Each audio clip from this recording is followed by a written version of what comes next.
Il y a des choses que vous ne remarquez pas au premier regard, mais qui changent tout dans votre vie sans que vous compreniez pourquoi. Des moments où tout semble encore fonctionner, encore stable, encore normal, puis soudain, plus rien ne répond de la même manière. Comme si quelque chose avait été retiré dans l'invisible, sans bruit, sans avertissement.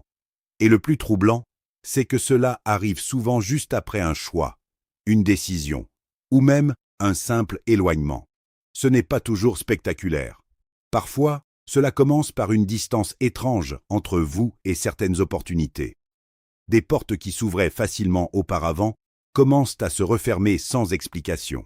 Des personnes qui semblaient proches deviennent soudain froides ou absentes. Et même les choses les plus simples deviennent plus lourdes, plus lentes, plus compliquées. Ce n'est pas une coïncidence que beaucoup ignorent. C'est un basculement silencieux. Il existe des moments où quelque chose se retire de votre trajectoire et vous continuez pourtant d'avancer comme si de rien n'était. Mais intérieurement, vous sentez que le rythme n'est plus le même. Comme si une force invisible ne soutenait plus certains aspects de votre vie. Et ce retrait n'est jamais neutre. Il laisse un vide qui ne se comble pas facilement, peu importe les efforts ou la volonté. Le plus déroutant dans tout cela, c'est que ce retrait ne fait pas de bruit. Il ne prévient pas, il ne négocie pas. Il arrive simplement au moment précis où quelque chose dépasse une limite invisible. Et une fois que c'est parti, cela ne revient pas sous la même forme. Jamais. C'est pour cela que certaines personnes passent des années à courir après quelque chose qui ne leur répond plus, sans comprendre que ce qu'elles poursuivent a déjà changé de nature. Ce n'est pas qu'elles manquent de chance ou d'effort, c'est que le cadre a été modifié en silence. Et ce qui fonctionnait avant ne fonctionne plus de la même manière après ce basculement. Et dans ce type de situation, le plus important n'est pas de forcer, ni de résister, mais de comprendre ce qui vient réellement de se produire. Parce que lorsqu'un cycle invisible se ferme, insister dessus ne fait que révéler encore plus le vide laissé derrière lui. Dans certains parcours de vie, il existe des lois invisibles qui ne se voient pas avec les yeux, mais qui se ressentent dans les résultats. Lorsque quelque chose est destiné à vous accompagner sur une période précise, cela ne dépend pas uniquement de vos efforts ou de votre volonté. Il y a une logique plus profonde, comme un cadre spirituel qui détermine la durée, l'impact et la fin de certaines situations. Beaucoup de personnes pensent que tout peut être prolongé indéfiniment si l'on insiste assez, si l'on prie assez ou si l'on travaille assez. Mais il existe des expériences qui sont limitées dans le temps, non pas parce que vous avez échoué, mais parce que leur rôle dans votre vie est terminé. Et quand ce rôle est terminé, continuer à les forcer revient à entrer dans une zone de résistance invisible, où plus rien ne répond correctement. C'est à ce moment précis que les choses commencent à se fermer sans explication claire. Une porte qui était ouverte hier devient lourde aujourd'hui. Une relation qui semblait fluide devient distante. Une opportunité qui avançait naturellement se bloque soudainement. Et le plus difficile à accepter, c'est que cela ne dépend plus de vos efforts, mais d'une sorte de verrouillage que rien ne peut contourner. Dans cette logique, certaines portes ne se ferment pas lentement. Elles se scellent, comme si un seuil avait été franchi, et qu'au-delà de ce seuil, le même chemin n'existe plus. Ce n'est pas une punition, ni un hasard, mais un changement de phase que beaucoup ne comprennent pas sur le moment. Ils continuent alors à frapper à une porte qui ne reconnaît plus leur présence. Ce principe est difficile à accepter parce qu'il va à l'encontre de l'idée que tout peut être récupéré, reconstruit ou réactivé à volonté. Pourtant, dans la réalité invisible des trajectoires humaines, il existe des moments où l'énergie ne circule plus dans la même direction. Et quand cela arrive, insister revient à s'épuiser dans une direction qui n'est plus alignée. C'est souvent dans ces instants que la confusion apparaît. On croit qu'il faut faire plus, alors qu'en réalité, il faut comprendre que quelque chose est déjà passé à une autre étape. Et tant que cette réalité n'est pas acceptée, on reste bloqué entre deux mondes, celui qui n'existe plus et celui qui n'est pas encore accessible.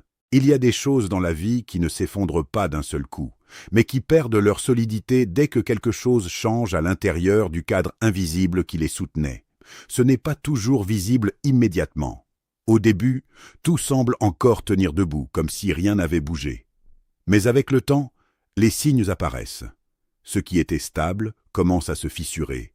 Ce qui était fluide devient compliqué. Et ce qui semblait acquis commencent à disparaître sans explication claire. Certaines relations, par exemple, ne se brisent pas parce qu'il y a un conflit direct, mais parce qu'une connexion subtile s'est arrêtée. Et lorsque cette connexion disparaît, les échanges changent, les émotions ne circulent plus de la même manière, et la distance s'installe sans que personne ne comprenne vraiment pourquoi. Ce n'est pas forcément une faute de quelqu'un, c'est souvent une transformation silencieuse du lien lui-même. Il en va de même pour certaines opportunités. Ce qui semblait naturellement accessible devient soudain difficile à atteindre. Les portes ne s'ouvrent plus avec la même facilité, comme si quelque chose avait changé dans la dynamique globale. Et même en insistant, en essayant encore et encore, les résultats ne reviennent pas. Non pas parce que vous êtes moins capable, mais parce que l'élan initial n'est plus là. Dans ces moments-là, il y a aussi une forme de protection invisible qui peut se retirer. Des choses qui, auparavant, vous soutenaient sans que vous le sachiez, cessent simplement d'agir dans votre parcours. Et cela crée une sensation étrange, celle de devoir avancer avec plus d'efforts pour obtenir moins de résultats, comme si le terrain lui-même avait changé sous vos pas. Le plus troublant, c'est que ce processus ne fait pas de bruit. Il ne se manifeste pas par une rupture brutale, mais par une lente désynchronisation. Vous continuez à agir comme avant, mais les réponses de la vie ne sont plus les mêmes. Et c'est souvent à ce moment que naît la confusion. On pense devoir insister davantage, alors qu'en réalité, quelque chose a déjà quitté cet espace. Ce type de retrait crée un vide particulier. Un vide qui ne se remplit pas simplement en forçant les choses. Et plus on tente de restaurer ce qui a perdu son équilibre naturel, plus on réalise que certaines dynamiques ne reviennent pas à leur état initial. Elles changent de forme ou disparaissent complètement. À un moment donné, il devient possible de reconnaître certains signes, même s'ils sont subtils, même s'ils ne sont pas immédiatement liés entre eux. Ce sont des changements qui s'installent progressivement, presque discrètement, mais qui finissent par former un schéma clair lorsqu'on prend du recul. Et souvent, ces signes apparaissent dans des périodes où tout semble normal en surface, alors qu'à l'intérieur, quelque chose a déjà changé. L'un des premiers signes est cette sensation étrange de blocage soudain. Des choses qui avançaient sans effort commencent à ralentir, comme si une force invisible résistait à vos actions. Vous essayez de continuer dans la même direction, mais les résultats ne suivent plus. Ce n'est pas un échec brutal, c'est une stagnation progressive qui ne s'explique pas logiquement. Un autre signe apparaît dans les délais de votre vie. Tout semble prendre plus de temps qu'avant. Les réponses tardent. Les opportunités se font attendre. Les situations qui devaient se résoudre rapidement s'étirent sans raison apparente. Et cette lenteur répétée finit par créer une fatigue intérieure, une impression que rien ne se débloque vraiment malgré les efforts. Il y a aussi le changement dans les relations. Certaines personnes deviennent soudainement distantes sans conflit clair. D'autres reviennent brièvement, puis disparaissent à nouveau. Et parfois, des liens qui semblaient solides perdent leur intensité sans explication.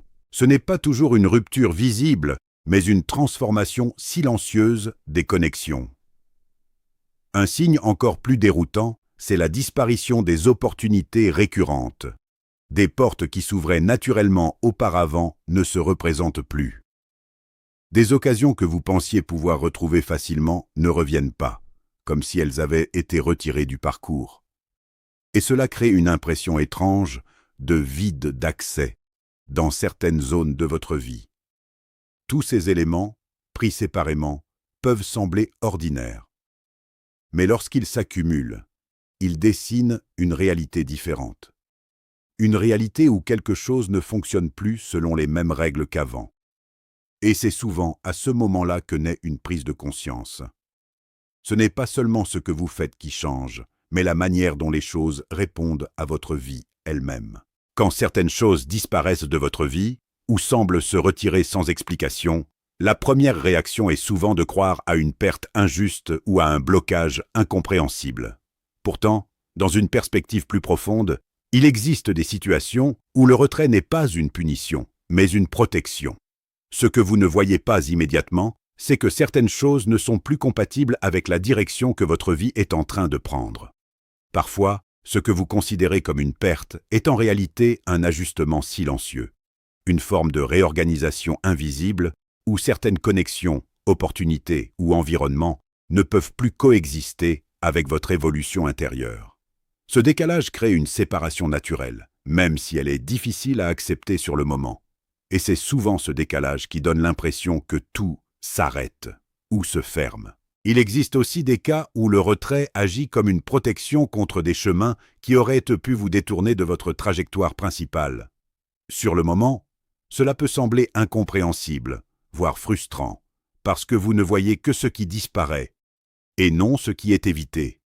Mais avec le recul, certaines fermetures révèlent qu'elles vous ont empêché d'entrer dans des cycles plus lourds, plus compliqués ou simplement inutiles pour votre évolution. Une autre raison possible est liée au timing. Certaines choses ne sont pas perdues définitivement, mais retirées temporairement parce que le moment n'est plus aligné. Dans ces cas-là, forcer leur retour ne fait que créer de la résistance, car ce qui est retiré pour une phase précise ne peut pas être récupéré dans les mêmes conditions. Cela oblige souvent à une transformation personnelle avant tout réajustement possible. Et puis, il y a des situations où le retrait est directement lié à une évolution intérieure. Lorsque vous changez, même subtilement, ce qui vous entoure ne peut pas toujours rester identique. Certaines choses s'éloignent naturellement parce qu'elles ne correspondent plus à votre état actuel. Ce n'est pas une rupture brutale, mais une séparation progressive liée à une incompatibilité invisible. C'est pour cela que comprendre la raison du retrait est essentiel. Sans cette compréhension, on lutte contre des fermetures qu'il faudrait parfois simplement observer. Mais avec cette conscience, on commence à voir que chaque disparition a une logique, même si elle n'est pas immédiatement visible dans le moment présent. Dans ces moments où tout semble se fermer ou s'éloigner, l'erreur la plus fréquente est de réagir trop vite, sans comprendre ce qui se passe réellement. Beaucoup de personnes entrent alors dans une forme de lutte intérieure. Elles insistent, elles répètent les mêmes actions, elles essaient de recréer exactement ce qui existait avant. Mais ce réflexe, au lieu de débloquer la situation, accentue souvent la sensation de blocage. Une première erreur consiste à refuser la fermeture. Lorsque quelque chose montre des signes clairs de fin ou de retrait, l'esprit humain a tendance à résister, à vouloir absolument récupérer ce qui s'éloigne. Pourtant, plus on refuse une fermeture naturelle, plus on s'épuise émotionnellement et mentalement dans une direction qui ne répond plus. Une autre erreur est de confondre persévérance et obstination. Persévérer dans une direction encore vivante est une force. Mais insister dans une dynamique déjà fermée crée une tension inutile. Beaucoup continuent à investir du temps, de l'énergie et des émotions dans des situations qui ne produisent plus aucun retour réel, simplement parce qu'elles étaient importantes auparavant. Il y a aussi l'erreur de vouloir forcer le retour des choses. Certaines personnes tentent de recréer des relations, des opportunités ou des contextes qui ont déjà changé de nature. Elles pensent qu'avec plus d'efforts ou plus de volonté, tout peut redevenir comme avant. Mais, dans certains cas, le comme avant n'existe plus. Et vouloir le recréer ne fait que prolonger la frustration. Une autre erreur encore plus subtile est de ne pas reconnaître les signes au moment où ils apparaissent. Au lieu d'observer les changements progressifs, beaucoup les minimisent ou les ignorent, jusqu'au moment où la situation devient totalement bloquée. Et à ce stade, la récupération est beaucoup plus difficile, car le décalage est déjà installé. Enfin, il y a l'erreur la plus profonde. Ne pas accepter que certaines phases ont une fin. Tant que cette acceptation n'est pas présente, on reste attaché à une version du passé qui n'existe plus, et cela empêche d'entrer pleinement dans la nouvelle direction de la vie. Et souvent, c'est cette résistance intérieure qui maintient le blocage le plus longtemps. À partir du moment où l'on comprend que certaines choses ne fonctionnent plus de la même manière, une transformation intérieure devient nécessaire. Il ne s'agit plus de forcer les situations, mais d'apprendre à se positionner correctement face aux ouvertures qui apparaissent. Dans certains cas, les opportunités ne disparaissent pas à cause d'un manque de chance, mais à cause d'un manque de réactivité ou de discernement au moment où elles se présentent. La première clé consiste à agir avec clarté lorsque quelque chose s'ouvre. Les périodes où tout est fluide ne durent pas éternellement, et lorsqu'une opportunité se manifeste, elle demande une réponse rapide et consciente. Trop d'hésitation peut transformer une porte ouverte en souvenir, simplement parce que le moment n'a pas été saisi au bon instant. Ensuite, il est essentiel d'apprendre à reconnaître les signaux intérieurs. Il existe une forme de perception subtile qui indique quand une direction est encore vivante et quand elle ne l'est plus. Ignorer ces signaux conduit souvent à s'accrocher à des chemins déjà terminés, alors qu'écouter cette guidance intérieure permet de mieux ajuster ses choix et ses actions. Un autre point important est l'alignement personnel.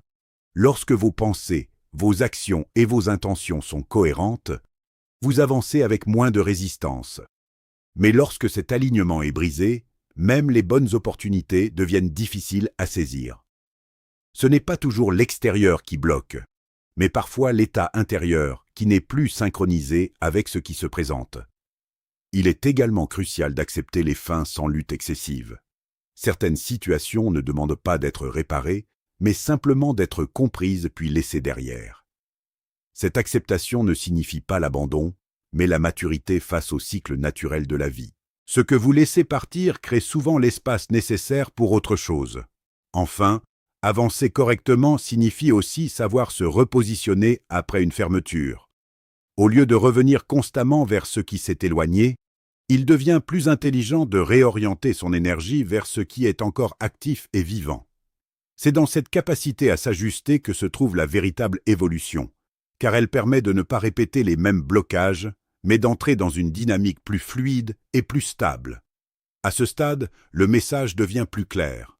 Certaines choses dans une vie ne sont pas faites pour rester éternellement, même si elles ont eu une grande importance au départ.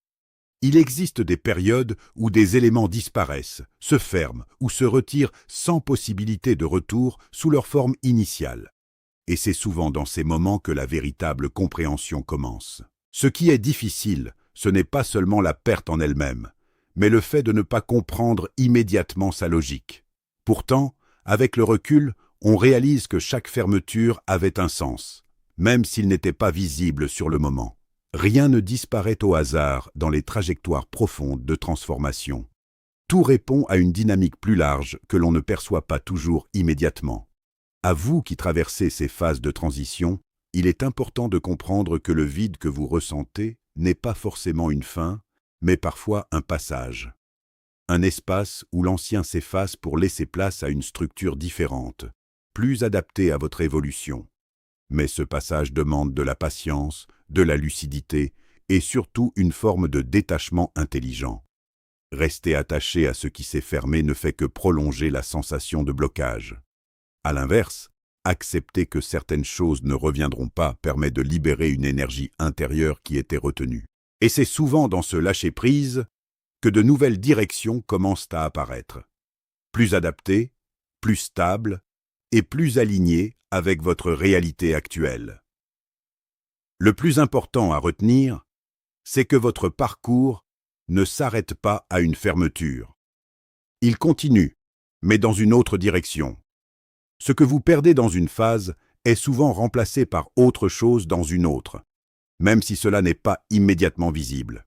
La vie avance par cycles, et chaque cycle a sa fin et son renouveau. Alors si vous avez le sentiment que certaines choses se sont éloignées sans retour, comprenez que cela fait partie d'un mouvement plus grand que vous. Et dans ce mouvement, rien n'est vraiment perdu. Tout est simplement redirigé vers une nouvelle forme d'expérience.